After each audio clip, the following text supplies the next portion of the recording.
Assalamualaikum semuanya, saya Mas Retu Siregar dari kelas A reguler 2019 dengan mata kuliah Media Pembelajaran Sejarah dengan dosen pengampu Ibu Samsidar Tanjung dan Bapak Ricu Sidik.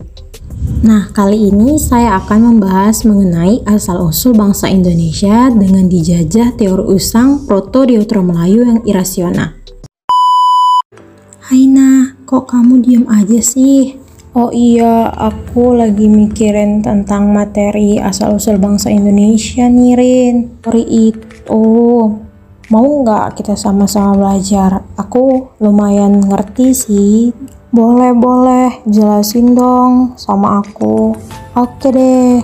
Nah, yang aku tahu itu asal-usul bangsa Indonesia.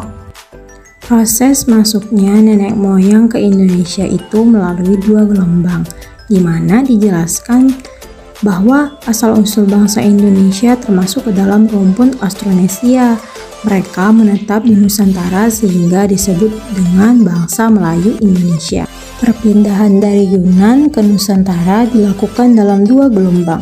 Pada masa perpindahan gelombang kedua, itulah beberapa kebudayaan yang dianggap lebih maju juga ikut mereka kembangkan di Nusantara. Proses kedatangan nenek moyang memiliki 2 gelombang. Gelombang pertama, nenek moyang bangsa Indonesia yang datang pertama kali adalah bangsa Proto-Melayu yang membawa kebudayaan Neolitikum.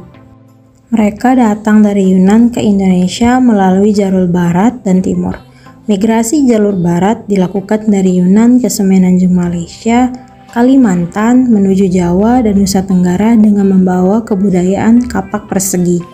Penyebaran jalur timur dimulai dari Teluk Tonkin menyusuri pantai Asia Timur menuju Taiwan, Filipina, Sulawesi, Maluku, Papua sampai Australia dengan membawa kebudayaan kapak lonjong. Kebudayaan kapak lonjong yang disebut Neolitikum Papua ini banyak ditemui di Minahasa, Seram, Kalimantan, dan Papua.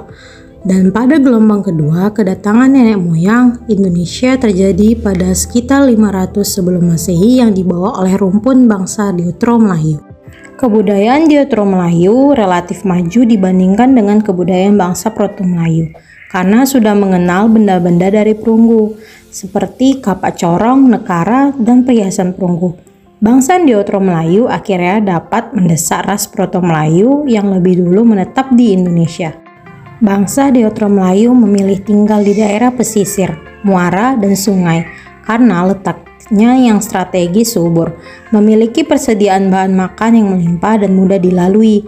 Selanjutnya, ras Deutero Melayu menjadi nenek moyang sebagian besar bangsa Indonesia saat ini. Menurut von Heijngalden, nenek moyang bangsa Indonesia merupakan campuran antara bangsa pendatang dari Yunan di Tiongkok Selatan dengan penduduk asli Indonesia. Selanjutnya, kebudayaan bangsa Austronesia tersebut menyebar hingga ke daerah Teluk Tonkin, Vietnam, sedangkan kebudayaan kapak bahu dikembangkan oleh bangsa Austronesia yang menyebar hingga India pada tahun 1500 sebelum Masehi. Mengingat lokasi Teluk Tonkin yang merupakan daerah pantai, para pendukung kebudayaan kapak persegi di Tonkin tersebut mulai mengenal teknologi kelautan dengan mengembangkan kepandaian membuat perahu bercadik. Selanjutnya, dengan memakai perahu bercadik tersebut, nenek moyang bangsa Indonesia berlayar menuju Indonesia kira-kira pada tahun 2000 sebelum Masehi. Proses migrasi menggunakan perahu bercadik tersebut berlangsung secara berantai dari Tonkin menuju Malaysia Barat, Sumatera, Jawa, Bali hingga ke Indonesia Timur. Selanjutnya, dari Kalimantan Barat Laut, kebudayaan kapak persegi tersebut tersebar hingga Filipina, Formosa, dan Jepang. Kedatangan asal-usul bangsa Indonesia memiliki ciri proses kedatangan nenek moyang bangsa Indonesia ke Kepulauan Nusantara itu berlangsung secara bergelombang. Ciri-ciri perpindahan gelombang pertama adalah kebudayaan Neolitikum batu muda dan menggunakan jenis perahu bercadik satu. Sebenarnya bangsa yang datang ke Indonesia dan menjadi nenek moyang bangsa Indonesia itu merupakan ras campuran antara bangsa Mongol dan Melayu. Dari hasil pencampuran ras tersebut lahirnya bangsa Proto Melayu, Melayu tua, dan Deutero Melayu, Melayu muda. Ras Melayu tua datang pada gelombang pertama dan menjadi suku-suku bangsa yang tinggal di daerah pedalaman seperti suku Batak di Sumatera, suku Dayak di Kalimantan, dan suku Toraja di Sulawesi. Sementara ras Melayu muda datang pada gelombang kedua menjadi cikal bakal suku-suku Jawa, Sunda, Bali. Sementara ras Melayu muda datang pada gelombang kedua dan menjadi cikal bakal suku-suku Jawa, Sunda, Bali, dan suku-suku yang mendiami wilayah pesisir di pulau-pulau tersebut. Sekarang sudah ada riset-riset terbaru mengenai asal-usul bangsa Indonesia itu.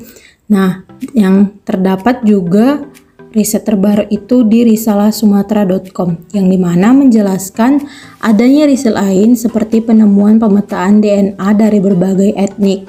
Dijelaskan bahwa dalam salah satu slide di dalam artikel tersebut terlihat adanya pemetaan tentang etnik Batak Toba, Karo, atau Batak Karo dalam tabel yang disajikan, Melayu dan Minangkabau. Unsur gen pada keempat etnik ini di luar gen Austronesia yang dominan berasal dari India atau Dravidan. Nah, pada kesimpulannya yang sedang kita bahas ini, bahwasanya adanya perbedaan pembahasan dari buku yang kita pelajari di sekolah dengan riset-riset terbaru. Tetapi pada riset terbaru ini ternyata sudah adanya penemuan baik dari genetika DNA maupun dari sebuah temuan arkeologi yang dapat dijadikan sebuah referensi bacaan mengenai asal-usul bangsa Indonesia. Semoga kita dapat lebih memahami dan mengkaji ulang dengan sejarah-sejarah yang ada, baik itu dari asal-usul bangsa Indonesia tersendiri maupun dari sejarah-sejarah lainnya. Wah, seperti itu ternyata. Terima kasih Riri informasinya. Sekarang aku bisa mengkaji lagi tentang materi asal-usul bangsa Indonesia. Bukan hanya di buku, tetapi dari teori-teori atau artikel-artikel penemuan para ahli lainnya. Terima kasih.